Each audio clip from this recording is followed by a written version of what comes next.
సునీతని ఇప్పుడు మీరు నన్ను గెలిగినారు కదా, నేను బూత్ మాటలు మాట్లాడినానా? బూత్ మాటలు మాట్లాడినానా?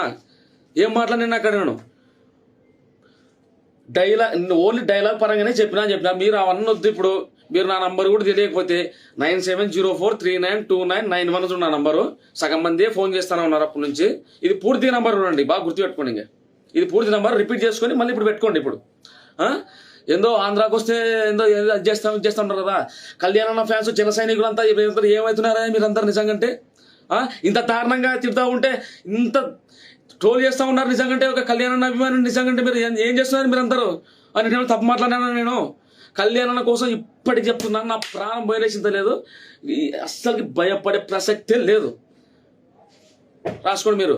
నిన్న చూస్తూ ఉన్నాను ఆయన ప్రదీప్ రెడ్డి అయినా నవ్వుకుంటా వెక్కిలు నవ్వుతూ ఉన్నాడు ఆయన. నవ్వుకుంటా ఏం పెడతారా నీకు, మీకు ఏం పెడతారా వాళ్ళు? సినిమా వాళ్ళు లేకపోతే కరోనా టైం అప్పుడు ఎవరంతా ఆదుకైనది? వాళ్ళు కదా ఆదుకైనది? వాళ్ళు కదా హీరోలు కదా ఆదుకైనది? మీరు ఆదుకైనారా? నేను ఒకటే చెప్తున్నా, మీరు కూడా పద్ధతిగా మాట్లాడితే నేర్చుకోండి ఇప్పటి నుంచి. మీరు కూడా ఏదో చెప్పి మీరు ఏదో భయపడి మేము ఎందుకు భయపడతాం మీకు?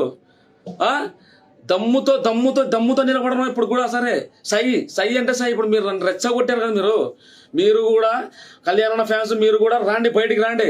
ఒక వ్యక్తిని ఇంతలాగా చేస్తూ ఉంటే మీరందరూ ఏం చేస్తున్నారు? మీరందరూ ఇంట్లో కూర్చొని ఏదైనా చూస్తూ ఉన్నారా? ఊకే అదే ప్లేస్లో మీ ప్లేస్లో నా ప్లేస్లో మీరు ఉంటే నేను అట్లే చేస్తుంటే ముందుకు వచ్చి మాట్లాడతాను. నేను ముందుకు వచ్చి మాట్లాడినా కూడా అంత పౌరుషం, అంత పిరికితనం చచ్చిపోయిందానికి రారా మీరు? కళ్యాణ కోసం ఇప్పటికీ కాదు ఎప్పటికీ కాదు, నా ప్రాణం పోయినంత వరకు సరే నేను ఆయన గురించి పోరాటం చేస్తూనే ఉంటా, ఆయనతోనే ఉంటా. మీరందరూ ఏదో కూర్చోబెట్టి మాట్లాడుకుంటా పిచ్చి మాట్లాడుతున్నారు. ఫోన్లు చేస్తే భయపడతాం అనుకున్నారు మీరు. ఇంత సీన్ ఏం లేదు ఇక్కడ. నాది కూడా రాయలసీమనే, మర్చిపోద్దండి. నాది కూడా రాయలసీమలోనే పుట్టాను నేను కూడా, కర్నూలు డిస్టిక్లోనే పుట్టాను నేను కూడా. ఏదో కడప నుంచి ఏదో మాది కడప, మీది కడప అయితే నేనేం చేయాలా? మీది కడప అయితే నేనేం చేయాలా?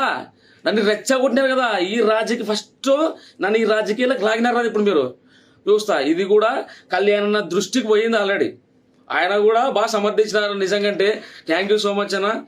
ఇంత నాకు నిజంగంటే మీరు చెప్పినట్టే చేస్తాం. నిజంగంటే పద్ధతిగా మాట్లాడితే పద్ధతిగానే మాట్లాడతాం. వాడు ఏందిరా అని అంటే పబ్లిక్గా మీరైతే ఏదైతే చెప్పినారో ఇంటర్వ్యూలో, పాత ఇంటర్వ్యూలో అదే చేస్తామన్నా. మీ భంగానికి మేము ఆటంకం ఎప్పటికీ కలిగామన్నా. నా గురించి మీరు ఏం టెన్షన్ తీసుకోవాల్సిన అవసరం లేదు. నేనైతే పద్ధతిగానే ఉన్నానన్నా. ఆ రోజు చెప్పిన డైలాగ్ మాత్రం నేను ఆన్ ది స్పాట్లో చెప్పినాను. డైలాగ్ అది ఆన్ ది స్పాట్లో చెప్పినాను. దానికి కూడా అక్కడ సభలో కూర్చున్న వాళ్ళందరికీ సారీ, ఏమైనా ఉంటే క్షమించండి. నేనేదో మీకేదో మీరు తొడలు కొట్టుకొని కాదు. కళ్యాణ్ ఫ్యాన్స్ ఎప్పటికీ భయపడరు, కళ్యాణ్ ఫ్యాన్స్ భయపడరు, ఎవ్వరు భయపడే ప్రసక్తే లేదు. ఇది ఓకేనా? జాగ్రత్త, ఓకేనా? ఇప్పుడు మీకు జాగ్రత్త. ఇప్పుడు జై హింద్.